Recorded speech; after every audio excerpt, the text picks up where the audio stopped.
네, 다음 질문 받도록 하겠습니다. 예, 저희 뒤쪽에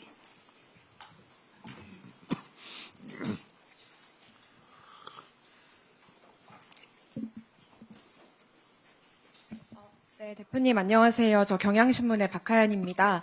그 전략공천 권한 내려놓겠다고 하셨는데 그러면 재보궐 지역에도 전략공천을 안 하시겠다는 의미인 것인지 인천 계양을 공천이 특히 관심인데 어떤 구상을 하고 계신지 궁금하고요.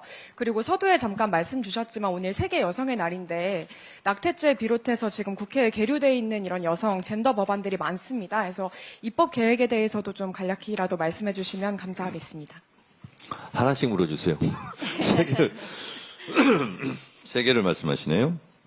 우선 지방선거 관련해서는 제가 전략공천을 하지 않겠다라고 말씀을 분명히 드렸고 지방선거 결과에 따른 그리고 또 지금 해야 될 국회의원 재보궐선거는 전략공천을 원칙으로 합니다. 왜냐하면 그거는 물리적으로 준비할 시간이 그렇게 많지가 않습니다. 그래서 국회의원 재보궐선거는 전략공천을 원칙으로 하겠다라는 말씀을 드리고요. 계양을 문제뿐만 아니라 여러 가지 국회의원 재보궐선거에서는 당에서 여러 가지로 심사숙고하고 있고요. 그리고 목표는 가급적이면 많은 지역에서 이기는 것 아니겠습니까? 그래서 이기는 전략공천을 하겠다라고 말씀드립니다. 그리고 여성의 날 관련해서 그런 법들은 정책위에서 앞으로 적극 검토 한번 해보도록 하겠습니다. 네, 다음 질문 받도록 하겠습니다. 맨 뒤쪽에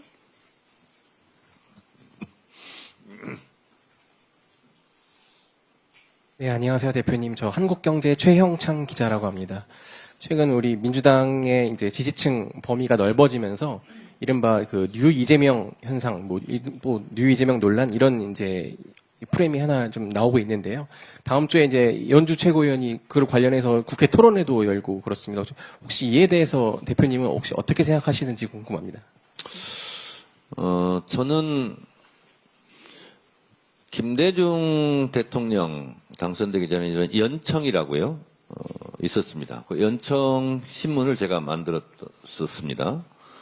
그리고 노무현 대통령이 되는 과정에서는 저는 노사모를 했습니다. 노사모 회원입니다. 그리고 문재인 대통령 전에는 문재인 대통령 당선을 위해서 저는 최고위원하고 열심히 했습니다. 그리고 이재명 대통령 당선을 위해서 여러분들이 잘 아시다시피 최고위원으로서 이재명 당시 당대표, 윤석열 검찰 독재 정권에서 이재명 죽이기에 맞서 최선을 다해 싸웠고 또 법사위원장도 했고 윤석열 파면을 위한 국회 측 소추위원도 했습니다.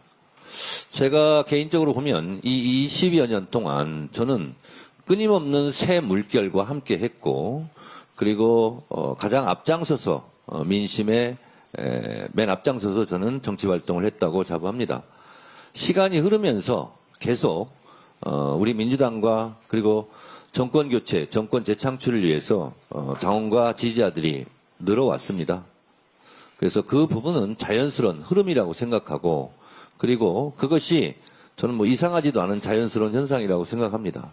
그래서 그 부분을 나쁘게 생각하지 않습니다. 그래서 앞으로 더불어민주당을 더 많은 분들이 지지할 수 있도록 그리고 새로운 물결이 더 형성될 수 있도록 당대표로서 최선을 다하도록 하겠습니다. 네, 기자님들께서 중복된 내용 없이 질문을 너무 잘해주고 계신 것 같은데요. 혹시 한두 개만 더 받고 마치려고 하는데, 예. 갑자기 손이 늘어나네요. 예. 대표님, 여기입니다. 어디요? 예, 예. 예. 서울신문 강희혁 기자입니다. 8개월 동안 너무 고생 많으셨고요. 그간에도 강윤혁 기자입니다. 그 모두에도 계속 말씀 주셨지만 저희가 지방선거 승리에 대해서 말씀을 해주셨는데요. 그 지방선거 승리의 조건이 무엇인가에 대해서는 좀 이견이 다를 수 있을 것 같아서요. 그 상대 당인 장동혁 대표 같은 경우에는 서울시장과 부산시장 선거가 중요하다 이렇게 언급을 했는데요. 대표님께서 생각하시는 지방선거 승리의 조건은 무엇인지 궁금합니다. 세상에 쉬운 선거는 없고요. 작은 선거도 선거는 어렵습니다.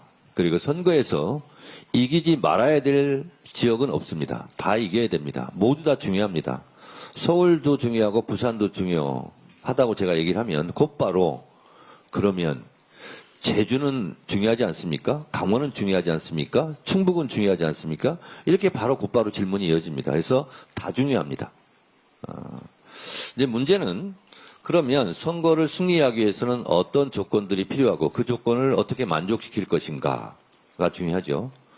이번 6.3 지방선거는 무엇보다도 대통령 지지율이 제일 중요합니다.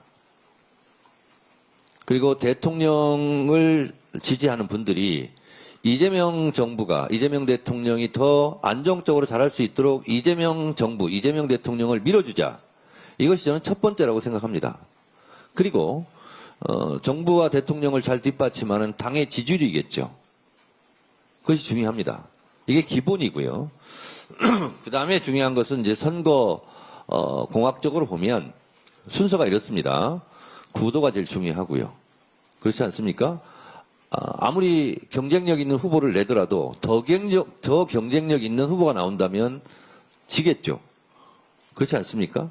그리고 경쟁력이 좀 낮은 후보를 우리가 냈는데 더 낮은 후보가 나오면 우리가 이기겠죠. 그래서 이 구도, 수싸움이 굉장히 저는 중요하다 이렇게 생각하고요. 무엇보다 정책, 인물 이런 것이 중요하겠고요. 그리고 조직, 캠페인 이런 부분들이 다 중요합니다.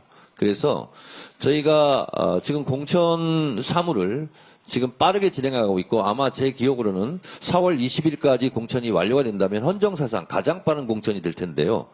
그것도 미리미리 여러 가지 준비할 요소들이 많고 그리고 혹시 누락된 것이 있다면 다시 업데이트를 해야 되고 그런 부분이 많습니다. 그래서 아까 모두 발언 때 제가 말씀드렸다시피 큰 공약과 슬로건은 가고 그리고 여러 가지 뭐 예를 들면 뭐 로고송이라든가 이런 구체적인 디테일한 뭐 준비까지 다 해야 되고 아까 모두 발언에 말씀드렸다시피 뭐 소확행 공약이라든가 그때 국민들의 이해와 요구가 있는 부분들을 가장 빠른 속도로 가장 빨리 반영하는 것 이것도 갖춰져야 되기 때문에 지금 저희는 항상 겸손한 마음으로 국민 곁에 다가가서 겸손한 민주당 유능하고 강하지만 겸손한 낮은 자세의 민주당 이것을 국민들께 알려드리려고 최선의 노력을 다하고 있고 또 하나는 뭐냐면 진정성입니다.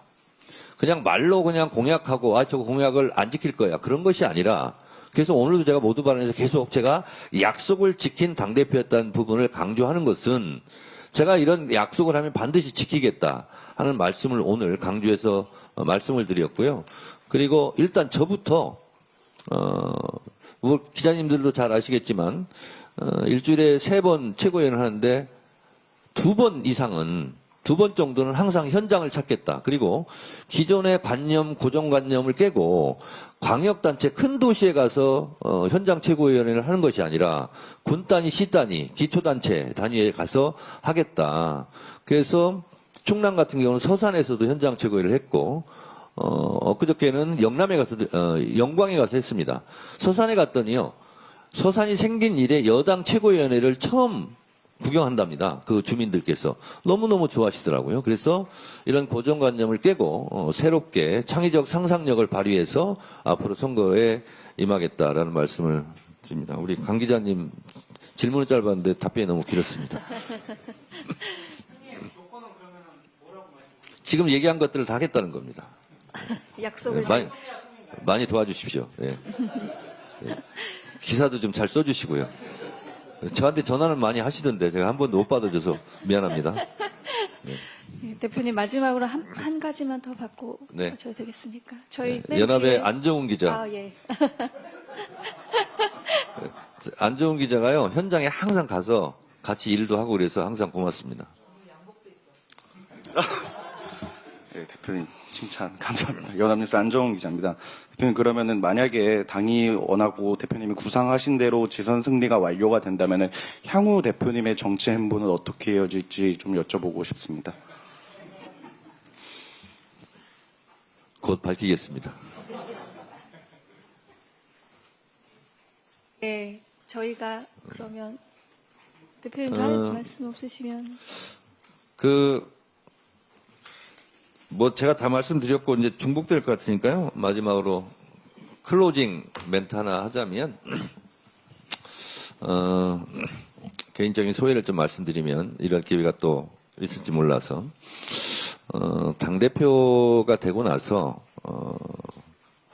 예전에 미처 몰랐던 것이 있습니다. 하나는, 당대표가 되다 보니까 항상 피오해인 신분이더라고요. 뭘 해도 항상 오해를 받아요. 아, 그게 당대표의 숙명이겠거니, 그렇게 생각을 이제 하게 되었습니다. 앉아있으면 왜 앉아있냐고 그러고, 서있으면 왜 서있냐고 그럽니다. 그래서 엉거주춤 있으면 엉거주춤 왜 있냐, 이렇게 얘기합니다. 근데 그것은, 지금 순간에 제 얼굴 표정이 아니라 당대표 하면서 지금까지 해왔던 저의 진정성을 보시면, 아실 거다, 이렇게 생각하고요. 또 하나는 당대표 하면서 진짜 느꼈던 것은, 여러분, 우리가 성인지 감수성, 이런 거 많이 하죠. 당에서 교육도 하고. 근데 제가, 사무총장에게, 권력인지 감수성 교육도 우리 커리큘럼에 넣어서 하자라고 제가 지시한 적이 있습니다. 왜 그러냐면, 사람들은 성인지 감수성, 이거 부분은 이제 많이 아는데요. 권력인지 감수성에 대해서는 좀 둔감하더라고요. 제가 봤을 때. 권력인지 감수성이라는 것은 이런 겁니다. 국회의원과 보좌관이 있어요. 그러면 국회의원이 그 보좌관한테 아무리 겸손하고 아주 부드러운 미소로 잘 해줘도 기류가 흐르는 것은 갑과 을의 기류는 존재한다는 거예요. 그래서 그런 모든 것까지 다 배려를 해야 된다는 거죠.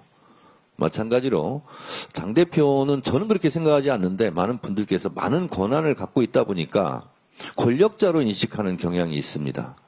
그래서 예를 들면 당원이나 우리 일반 국회의원들이 하나하나 저한테 예를 들면 지적하고 비판하고 공격할지언정 저는 거기에 대해서 그렇게 맞대응하면 안 되겠다는 생각을 많이 했습니다.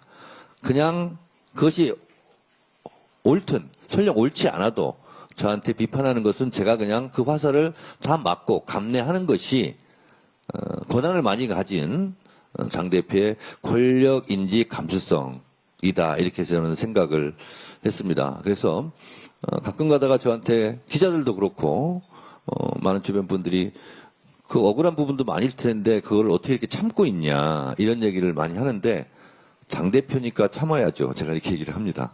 그래서 그런 부분은 무한히 그냥 제가 받아 안고, 또 당대표는 당을 책임지는 최종 책임자로서 또 당에서 벌어지고 있는 모든 문제에 대해서 다 책임을 져야 되는 역할이기 때문에 당대표의 역할이 참으로 중요하고 무겁구나, 그런 생각을 합니다. 우리 한민수 비서실장이 혹시 잘못하면, 우리 김영환 정무실장이 혹시 잘못하면 그것도 다 제 책임입니다.